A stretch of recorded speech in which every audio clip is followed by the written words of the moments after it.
তো খেলাফত প্রাপ্ত পীর আহাদ চান শাহ রহমতুল্লাহের মাজার কুত্থাঙ্গে আমরা বসে আছি এবং দুইজন আল্লাহর ওলির মাজারের কাছে আমরা বসে রয়েছি। আমাদের ভাগ্যটা বেশি ভালো না? দুইজন আল্লাহর ওলি, আরেকজন আল্লাহর ওলি আমাদের মধ্যে উপস্থিত আছেন, বলি আলহামদুলিল্লাহ। তরিকায়ে খেলাফত প্রাপ্ত পীরজাদা হযরত মাওলানা শফিকুল ইসলাম শ্রীপুরী, ঠিক না? উনি তরিকত প্রাপ্ত না? তাহলে তিনজন আল্লাহর ওলি, তাদের মাঝখানে আমরা অবস্থান করতেছি, ঠিক না? তো আমাদের যদি গুনাহ থাকে তাহলে আল্লাহর ওলিদের ইজ্জত থাকবে না। তো আমরা কি করব? আল্লাহর কাছ থেকে আজকে এমন একটা ফয়সালা করতে হইব যেন গুনাহগুলো আর বাড়িতে না নেওয়া যাওয়া লাগে। ঠিক ঠিক, গুনাহ খাতাগুলো যেন আর বাড়িতে না নেওয়া লাগে।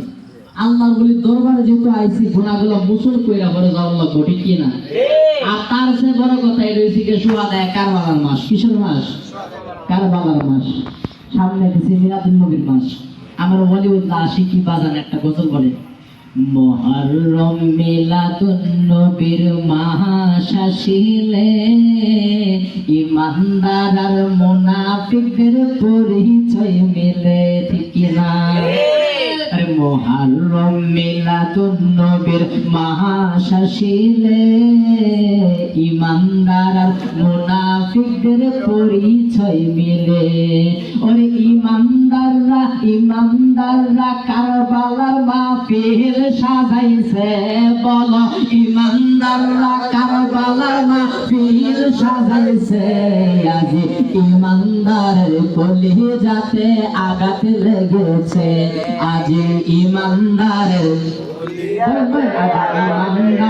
কলিজাতে আঘাত লেগেছে, আজ ইমানদারের কলিজাতে আঘাত লেগেছে। কারবালাতে ইমাম হোসেন শহীদ হয়েছে, বলো কারবালাতে শহীদ হয়েছে, আজ ইমানদারের কলিজাতে আঘাত লেগেছে, আজ ইমানদারের কলিজাতে আঘাত লেগেছে।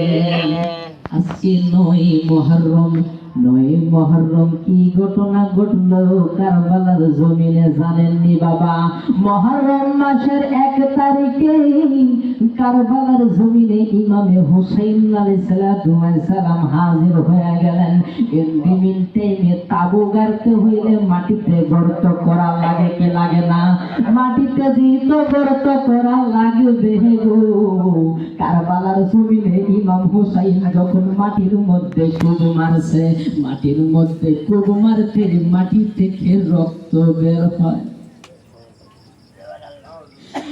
গাছের মধ্যে যখন কুব দিলে গাছের ডাল কাটবে গো, গাছের ডাল থেকে রক্ত বের হয়। একজন কি জিজ্ঞেস করলো, ভাই ও ভাই এই জায়গাটার নাম কি? তিনি বললেন এই জায়গাটার নাম ফোরাত নদীর প্রত্যঙ্গ, অর্থাৎ কারবালার ময়দান। কারবালার ময়দান কেমন ভয়ঙ্কর জানেননি? ইমাম জয়নুল আবেদিন রাদিয়াল্লাহু তাআলা আনহু তিনি বলতেছে, কারবালার জমিনে যা ঘটনা ঘটেছে তোমরা যদি দেখতা হাসি কি জিনিস বন্ধ কইরা দিতা। কারবালার জমিনে কি ঘটনা ঘটছে তোমরা যদি দেখতা হাসি কি জিনিসটা বন্ধ কইরা দিতা। কারবালার জমিনে 6 মাসের শিশু আলী আসগর কতল হয়ে গেছে। কারবালার জমিনে ইমাম কাসেম কতল হয়ে গেছে। কারবালার জমিনে আলী আকবর শহীদ হয়ে গেছে। কারবালার জমিনে হযরতে ইমাম হুসাইন শহীদ হয়ে গেছে।